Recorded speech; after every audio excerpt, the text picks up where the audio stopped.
Amna koo tolfachuu jiruuf karoorfachuu gammachuun jiraachuu hojjechuu fi barachuu jireenyaaf dheebochuu balbala nutti bante hiyyummaa maal jechuu imala jalqabee hiyyummaa baqachuu imala jalqabee hiyyummaa si baqachuu arrallee gammachuu barullee gammachuu uff jedhee raahachuu barbaacha mootichaa faarfachaa dubbachaa esuma qabachaa gammachuu argachaa hallayyaa seeniin hiyyummaa cha'u hallayyaa seeniin hiyyummaa cha'u jadi sootuma sasseeqaa si'eessee sammuusiif sirreessaa sooressisumaa siitoof tasgabbeessaa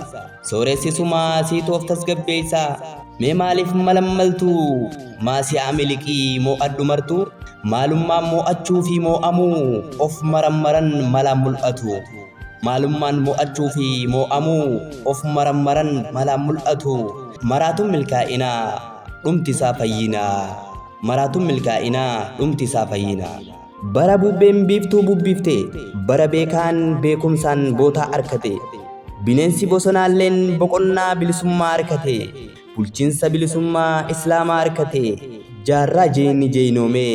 jireenya jaalalaa jiraate islaamummaan dhugaa ta'uu addunyaatu hubate islaamummaan dhugaa ta'uu addunyaatu hubate